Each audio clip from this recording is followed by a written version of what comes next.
Jackie cinemas நேயர்களுக்கு வணக்கம். நான் உங்கள் ஜாக்கி சேகர். இந்த எபிசோட் வியட்நாம் தலைநகரான ஹனாய் நகரத்தில் இருக்கும் டாட்டாய்ஸ் லேக் அதுக்கு பக்கத்தில் இருந்து பேசுகிறேன். இந்த எபிசோடில் நம்ம வந்து பவர் பாண்டி திரைப்படத்தினுடைய ட்ரெய்லர் ரிவ்யூ பார்க்க போகிறோம்.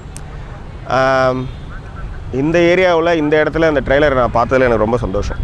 ஒன்று, தனுஷ் வந்து ஒரு மிகச்சிறந்த கலைஞன், அதில் வந்து மாற்றம் இல்லை.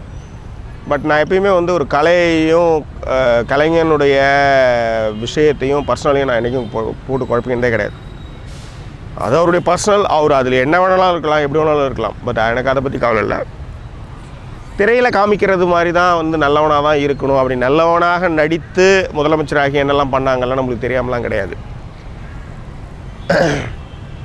திரையில் காமிக்கக்கூடிய ஹீரோ வந்து எல்லா இடத்துலையுமே நல்லவனாகவே இருக்கணும் அப்படின்றது வந்து சம காமெடியான ஒரு தியரி. என்னை பொறுத்தவரையிலையும் திரைப்படம் வேறு, அவருடைய பர்சனல் லைஃப் வேறு. திரைப்படத்தில் அவர் வந்து எந்த அளவுக்கு இருக்கிறார் அது ஓகேவா, ரைட், அவ்வளோதான். பர்சனல் வந்து அது அவர் தனிப்பட்ட விஷயம். அதனோட சாதக பாதங்கள் அவர் தான் வந்து அதை வந்து முடிவு பண்ண போகிறார். ஆனால் அதுக்கு நம்மளுக்கு எந்த சம்மந்தமும் கிடையாது. சமீப காலமாக தனுஷை பற்றின நிறைய விஷயங்கள் வந்து சமூக வலைதளங்களில் போச்சு. சுச்சியோட மேட்ரு கொண்டு நிறையா தனுஷ் பெயர் அடிபட்டுகிட்டே இருந்தது. மிக முக்கியமாக தமிழகமே வந்து அந்த திங்கட்கிழமை காலையில் வந்து வெயிட் பண்ணிச்சுன்றதில் வந்து மாற்றுக்கிறதே இல்லை. இன்னொன்று, வெகு குறைந்த வயதில் வந்து ஒரு மிகப்பெரிய ரீச்சை தொட்டாலும் எதிரிகள் உருவாகுவாங்கன்றதை விட பொறாமை வந்து நிச்சயமாக அதிகரிக்கும். அதில் வந்து தனுஷ் மாட்டினார். சரி, நம்ம வந்து டாபிக் சம்மந்தம் இல்லாமல் போயிட்டுருக்கோன்னு நினைக்கிறேன். ஸோ இந்த எபிசோடு வந்து பவர் பாண்டி, இந்த படம் வந்து தனுஷ் வந்து எழுதி இயக்கியிருக்கிறார். அதனால் இந்த திரைப்படத்தின் மீதான எதிர்பார்ப்பு அதிகமாகவே இருக்குது. சரி, ட்ரெய்லர் எப்படி இருக்குன்னு பார்த்துக்கலாம். ட்ரெய்லர் என்னை பொறுத்தவரையும் ஒரு வரையில் சொல்லலாம், அவ்வளோ அற்புதமாக இருக்குது. குலவசத்தோடு அந்த ட்ரெய்லர் வந்து ஆரம்பிக்குது. இதில் வந்து ராஜ்கிரான் வந்து பவர் பாண்டியாக நடிச்சிருக்காரு. பாண்டியன் பழனிசாமி அவர் வந்து பவர் பாண்டியன் அவர் வந்து செல்லமாக கூப்பிட்றாங்க. இந்த ட்ரெய்லரில் எனக்கு ரொம்ப பிடிச்ச விஷயம் என்னென்னா, ஒரு 40 வயதை கடந்த ஆண் என்ன மாதிரியான விஷயங்கள்லாம் அவன் எதிர்கொள்வான், அவன் என்ன மாதிரியான பிரச்சனைகள்லாம் சந்திப்பான் அப்படின்றது தான் இந்த ட்ரெய்லர் சொல்கிற விஷயம். ஆக்சுவலாக 40 கடக்கிறான்னா அவன் ஃபஸ்ட்டு எதிர்கொள்கிற விஷயம் என்னென்னா, அங்கிள் டைம் என்னன்னு சொல்லுங்கன்னுவான். டேய், அண்ணன் சொன்னீங்க, ரைட்டு, ஓகே, திடீர்னு பார்த்தா என்னடா அங்கிள்னு சொல்கிறீங்க அப்படின்ற மாதிரி அவன் வந்து கன்ஃபியூஸ் ஆவான். ஃபஸ்ட்டு கன்ஃபியூஸ் ஆகிறோட அது. ஸோ அதுக்கு பிறகு வந்து ஒரு 40-50 கடந்து தலைலாம் நரைச்ச அப்புறம் அவனை சொல்லுவாங்க தாத்தான்னு சொல்லுவாங்க. ஸோ இந்த விஷயங்களை எதிர்கொள்ளாத மனிதர்களே கிடையாது. அதே மாதிரி நம்ம ஊரை பொறுத்தவரையிலும் ஒரு விஷயம் என்னென்னா, காதல்ன்றது வந்து இந்த 16, 18, 20 வந்தால் தான் காதல், அதுக்கு மேலே காதலே வரக்கூடாதுன்னுவான். அப்புறம் இந்த மாதிரி சில நியாய தர்மங்கள்லாம் நம்ம ஊரை நாமளே வச்சுருக்கிறோம். 7 வயசாச்சு, இதில் என்ன காதல் மயிர் வாழுதுன்னுவான். அப்புறம் பொம்பளை பிள்ளை பிறந்ததுன்னா யாரையும் சைட் அடிக்கக்கூடாதுன்னுவான். இந்த மாதிரி இவன்லேயே சொல்லிகிட்டு இருக்கிறது. இப்போ உதாரணத்துக்கு வந்து கமலஹாசன் பிறகுறப்ப அவங்க அப்பாவுக்கு வந்து 50 வயசு. நம்ம ஊராக இருந்தால் எப்படி சொல்லுவாங்கன்னு உங்களுக்கு நல்லா தெரியும். இந்த வயசில் இது தேவையானுவான். அதாவது இங்கே வந்து எப்படின்னா 50 வயசோ 60 வயசோ அவன் பொண்டாட்டி கூட சந்தோஷமாக இருந்து புள்ள பெற்றா கூட அது வந்து இந்த சமூகத்துக்காக வந்து நிறைய சொல்ல வேண்டியிருக்கு. மாஸ்டர், எனக்கு என்னமோ நீ வந்து உன் பிள்ளைக்கும் உன் பேர பிள்ளைங்களுக்காக தான் வாழற, உனக்கான வாழ்க்கையை நீ வாழலை அப்படின்னு சொன்னதுமே அந்த ஒரு ஆர்ஆர் வந்து அவ்வளோ அற்புதமாக வந்ததுமே அதில் வந்து ரேவதி வராங்க. ரொம்ப நாள் கழிச்சு ரேவதி இந்த மாதிரி பார்க்குறதுல ரொம்ப சந்தோஷம். ரேவதி வந்ததுமே அவங்க சொல்கிறாங்க அவங்களுக்குள்ளான அந்த நட்பு அதன் பிறகு அது காதலாக மாறுதுன்னு நினைக்கிறேன். அதில் ஒரு வார்த்தை டிடி கிட்ட சொல்லுவாங்க, 60 வயசில் என்னடி இது இந்த கூத்து அப்படின்வாங்க. வயசு தான் வேறு, ஆனால் துணை தான் அப்படின்ற அந்த ஆணித்தரமான விஷயத்தை பேசுவதற்காகவே இந்த படத்தின் மீது எனக்கு வந்து மிகுந்த மரியாதை வருகின்றது. ஏன்னா இந்த துணைன்ற ஒரு விஷயம் இருக்கு இல்லையா, இந்த பேசுகிறதுக்கு தன்னுடைய ரசனையை தான் நேசித்த, தான் ரசித்த, படித்த விஷயங்களை பகிர்ந்து கொள்வதற்கான அந்த தளம் இருக்கு இல்லையா, அந்த களத்தில் வந்து ஒரு ஆணோ அல்லது பெண்ணோ அந்த ஃப்ரீக்வன்சியில் இல்லைன்னா அந்த வாழ்க்கை நரகம். அது இன்னும் வந்து வயசு ஆக இன்செக்யூர்ட் ஃபீலை வந்துடும். ஸோ அந்த இன்செக்யூர்ட் ஃபீலை வந்து களையிறது வந்து யாருன்னா இந்த மாதிரி துணைகள் தான்.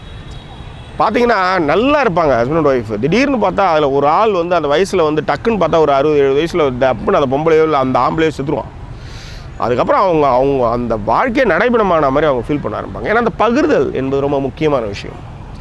ஸோ இந்த திரைப்படத்தில் அந்த விஷயத்தை வந்து தனுஷ் வந்து கையில் எடுத்து பேசியிருக்கிறதுல மிகுந்த மகிழ்ச்சி. அதில் விட ராஜ்கிரனுடைய கேரக்டர் வடிவமைப்பு நல்லாயிருக்கு. பாண்டியன் பழனிசாமின்னு சொல்கிறது, 64ன்னு சொல்கிறது, இன்னமும் சிங்கிள் தான் அப்படின்னு சொல்லி அவர் பதறது, அதெல்லாம் ரொம்ப நல்லா பண்ணியிருக்கிறாரு. அவருக்கு ஏற்ற ஒரு கதாபாத்திரம். அது மட்டும் இல்லை, இவரெல்லாம் மறந்து ரொம்ப நாளாச்சு அப்படின்றது வந்து அந்த டயலாக்லேயே சொல்கிறதே வந்து ரொம்ப சந்தோஷமாக இருக்குது.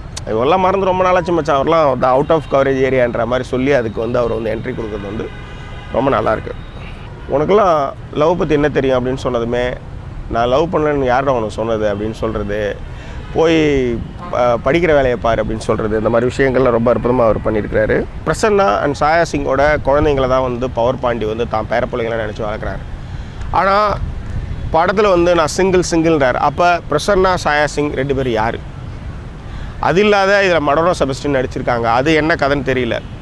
எனக்கு தெரிஞ்சு தனுஷோடைய பவர் பாண்டி, அதாவது ராஜ்கிரனுடைய சின்ன வயசு வெர்ஷன் தான் வந்து தனுஷாக இருக்கணும்.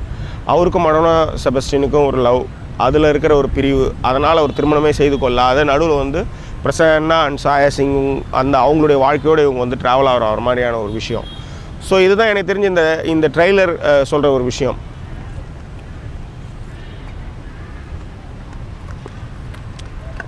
ஸோ இந்த ட்ரெய்லரில் இதுதான் வந்து சொல்லப்படுற ஒரு விஷயம்.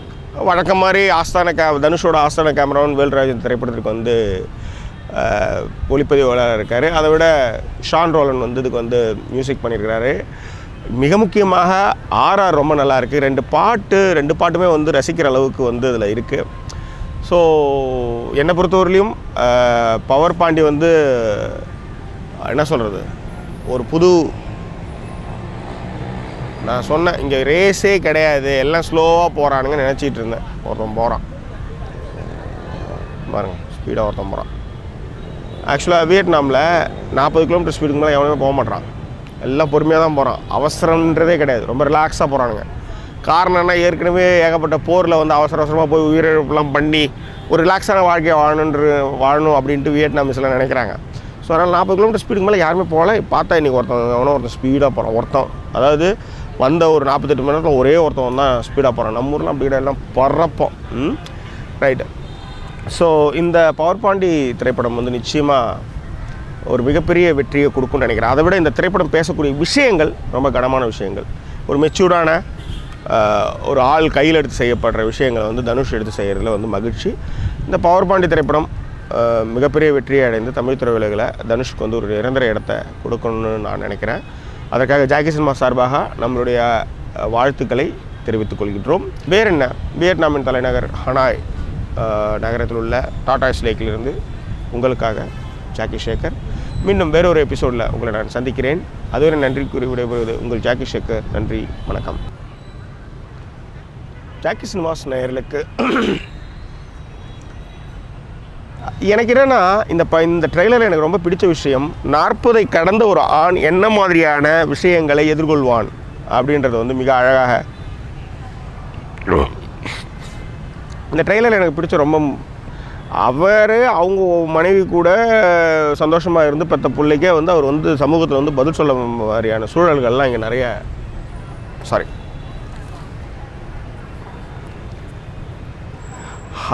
அவருடைய சம்சாரத்து கூட இருந்து சந்தோஷமாக பிறந்த பிள்ளைக்கெல்லாம் வந்து பாண்டி